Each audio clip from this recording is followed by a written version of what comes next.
ഇതുവരെയാണ് juice വരുന്നത്.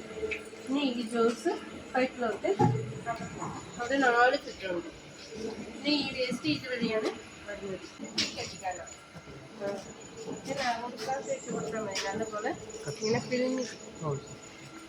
ഈ കരിമ്പ് എവിടുന്നാ വരുന്നത്? ഇവിടെ തന്നെ ഉണ്ടാക്കുന്ന? ഇവിടെ തന്നെ കൃഷി ചെയ്യണം, മറയൂര് തന്നെ. ഇത് പണ്ടത്തെ മെഷീനാണ്. ഇത് മാനുവലായിട്ട് മോട്ടർ ഇട്ട് കറങ്ങുന്നതാണ്. പിന്നെ ഇത് ഒരു 3 പ്രാവശ്യം എടുത്തിട്ട് ഇട്ട് കൊടുക്കണം. മാറ്റണം. ഇത് വേറെ പല കൂടുതലുള്ളതാണ്, അതുകൊണ്ട് ഇത് യൂസ് ചെയ്യാം. പിന്നെ ഇത്ര കഴിഞ്ഞ് അവിടെ കട്ട് ചെയ്തിട്ട് ഡ്രൈയിലോട്ട് പോകും. ആ ഡ്രൈ ചെയ്ത വേസ്റ്റ് ഇതുപോലെ തന്നെ വിസിലുണ്ട്. ആ വിസിൽ വീണ് ഓട്ടോമാറ്റിക്കായിട്ട് കറങ്ങി അടുത്ത് വെക്കും. ഇത് ഏഴക്കോട പുറത്തുള്ള ഏഴാണ്. പിന്നെ ഇത് പുകയില്ലാത്ത അടുക്കാം. ഈ ആ അടുപ്പിലോട്ട് പറയാം. അത് ഈ മാവിൻ്റെ തോണി സ്പെഷ്യൽ എന്നാന്ന് വെച്ചാൽ അതിൻ്റെ ടേസ്റ്റ് കളറും മാറാതിരിക്കാൻ വേണ്ടി ഈ തോണി യൂസ് ചെയ്യുന്നതാണ്. പിന്നെ ഒരു ടൺ കരിമ്പിന് 600 ലിറ്റർ ജ്യൂസ്. 600 ലിറ്റർ ജ്യൂസിൽ വെച്ചെടുക്കുമ്പോൾ 100 കിലോ ശർക്കര 10% കിട്ടത്തുള്ളൂ. അതെന്നു വെച്ചാൽ ഇവിടെ no added sugar, no added drink, അതുകൊണ്ട് 10% കിട്ടത്തുള്ളൂ. ഇതുവരെയാണ് വരുന്നത്. ഓട്ടോമാറ്റിക്കായിട്ട് അടുത്ത്. അപ്പോൾ ഇവിടെ എന്തും പ്രൊഡക്ഷൻ ഉണ്ടോ? അത് 10 ഏക്കറുണ്ട്. ഒരു പ്രാവശ്യം എടുത്തിട്ട് വരുമ്പോൾ അടുത്ത പ്രാവശ്യം. മറ്റേ ഹൈബ്രിഡ് ആണെങ്കിൽ ഇത്ര വലിപ്പത്തിലുള്ള ഇതിൻ്റെ ഒവ്വൊരു 13, 12, 13, 10 അതിൻ്റെ അളവ് കുറയുമ്പോൾ ഷുഗർ ടേസ്റ്റും കൂടും. അപ്പോൾ ഇതൊക്കെയാണ് നമ്മുടെ മറയൂരുള്ള ശർക്കര ഫാക്ടറിയുടെ വിശേഷങ്ങൾ എന്ന് പറയുന്നത്. നമ്മളിനി നമ്മുടെ അടുത്ത ഡെസ്റ്റിനേഷനിലോട്ട് പൊയ്ക്കൊണ്ടിരിക്കുകയാണ്. So let's move. ഇങ്ങനെ നമ്മൾ മറയൂർ കഴിഞ്ഞ നേരെ അടുത്തത് കാന്തല്ലൂർക്കാണ്. നമ്മൾ കാന്തല്ലൂർ ഗ്രാമപഞ്ചായത്തിലോട്ട് കയറുക കേട്ടോ.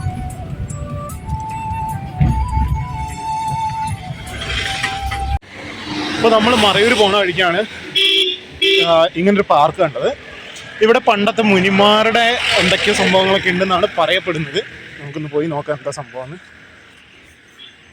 10 രൂപയുടെ എൻട്രൻസ് ഫീസ് ഇവിടുത്തെ. ഇതാണ് ഇവിടുത്തെ സംഭവം, ആനക്കാട്ടപ്പാറ പാർക്ക്. ഇങ്ങനൊരു സംഭവം ഉണ്ട് കേട്ടോ. എന്തായാലും പോയി നോക്കാം. പഴയ മനുഷ്യരൊക്കെ ജീവിച്ചിരുന്നതിന്റെ ശേഷി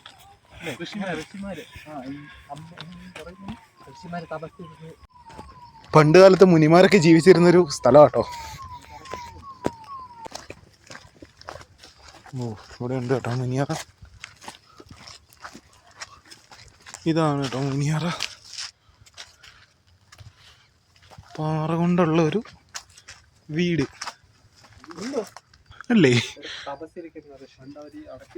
ഋഷിമാര് തപസ്സിരിക്കും ഇവിടെ ഓണ്ടേ. മുനിയറ എന്താന്ന് ഇവിടെ എഴുതി വെച്ചിട്ടുണ്ട്, വായിച്ചു നോക്കട്ടോ.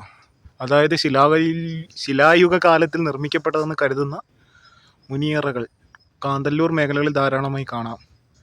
3 പാറക്കെട്ടുകൾ കുത്തനെ ഭൂമിയിൽ ഉറപ്പിച്ച് അതിന് മുകളിലായി കൂറ്റൻ കല്ല് സ്ഥാപിച്ചാണ് മുനിയറകൾ നിർമ്മിച്ചിരിക്കുന്നത്. മുനിയറകളുടെ മുൻവശത്തായി സ്ഥാപിച്ചിരിക്കുന്ന പാറകളിൽ കിളിവാതിൽ പോലെ അർത്ഥവൃത്താകൃതിയിൽ ഒരു ദ്വാരം നിർമ്മിച്ചതായി കാണാം.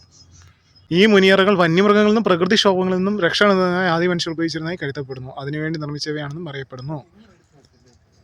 ഇത് ശരിക്കും പറഞ്ഞു കഴിഞ്ഞാൽ മറയൂരിൽ നിന്ന് കാന്തല്ലൂർ പോകുന്ന വഴിക്കാണ് ഈ ഒരു സംഭവം ഉള്ളത്.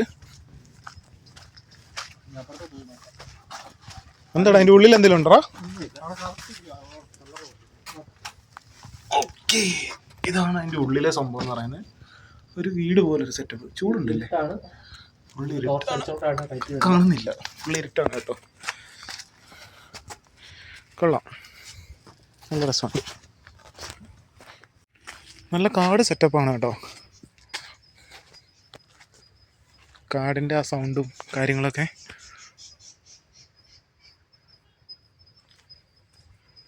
നമ്മള് കാന്തല്ലൂർ പോകാനുള്ള പ്ലാനായിരുന്നു, പക്ഷേ താൽക്കാലികമായിട്ട് പ്ലാൻ നമ്മൾ ക്യാൻസൽ ചെയ്തിട്ട് നമ്മൾ തിരിച്ചു പോകാനുള്ളൊരു പരിപാടിയിലാണ്. പിന്നെ വേറൊരു കാര്യം എന്ന് വെച്ച് കഴിഞ്ഞാൽ ഫോണിൻ്റെ ബാറ്ററി തീരാനുള്ള പരിപാടിയാണ്. നമുക്കത് ചാർജ് ചെയ്യാനുള്ള ഓപ്ഷൻ കിട്ടിയില്ല. ചിലപ്പോൾ ഈ വീഡിയോ ഫുള്ളാക്കാൻ പറ്റിയെന്ന് വരത്തില്ല. അപ്പം നമ്മുടെ ഇടുക്കി യാത്ര ഇതൊക്കെയാണ് ഉള്ളത്. കൂടുതലായിട്ട് എന്തെങ്കിലും ആഡ് ചെയ്യുകയാണെങ്കിൽ നമുക്ക് ഇതിന്റെ ബാക്കിയായിട്ട് നമുക്ക് അറ്റാച്ച് ചെയ്യാൻ പറ്റും. അപ്പൊ ഇനിയും പുതിയൊരു വീഡിയോ ആയിട്ട് നമുക്ക് കാണാം. Christy Delvin signing off. നമ്മളിനി അടുത്ത വീഡിയോ ആയിട്ട് അടുത്ത നമ്മുടെ ട്രിപ്പ് എങ്ങോട്ടാണ്? അടുത്ത കുണിമല അടുത്ത ട്രിപ്പ് നമ്മള് കുളു മണാലി അത് കഴിഞ്ഞിട്ട് ഇന്ത്യക്ക് പുറത്ത്. ഇതൊക്കെയാണ് നമ്മുടെ പ്ലാനിങ്. നമ്മൾ കഴിഞ്ഞ ട്രിപ്പ് നമ്മൾ അൺപ്ലാൻഡ് ആയിട്ടായിരുന്നു. നമ്മൾ കന്യാകുമാരി, രാമേശ്വരം, മധുര, ഇന്ത്യയുടെ താഴെയറ്റം നമ്മൾ കവർ ചെയ്തു. ഈ പ്രാവശ്യം ഇടുക്കി നടുവിലുള്ള ഇടുക്കി ആ സൈഡ് ചെയ്തു. ഇനി അങ്ങേയറ്റം കുമളി ആ ഒരു ഏരിയ, അല്ല കുമളിയും പോട്ടെ, കാശ്മീർ, കുളു മണാലിയാണ്. അത് എപ്പോൾ പോകും എങ്ങനെ പോകുന്നു നമുക്ക് അറിയില്ല. അടുത്ത വർഷം ആയിരിക്കും എന്ന് പറയുന്നു. അത് കഴിഞ്ഞ് നമുക്ക് ഇന്ത്യക്ക് പുറത്ത് പോകണം. എന്തായാലും ഈ ഒരു ട്രിപ്പ് സീരീസ് നമ്മളിങ്ങനെ തുടർന്നുകൊണ്ടിരിക്കും എന്നാണ് ക്രിസ്റ്റി പറയണത്. അപ്പം ഇതുവരെ ഞങ്ങളെ സഹിച്ച എല്ലാവർക്കും താങ്ക് യു.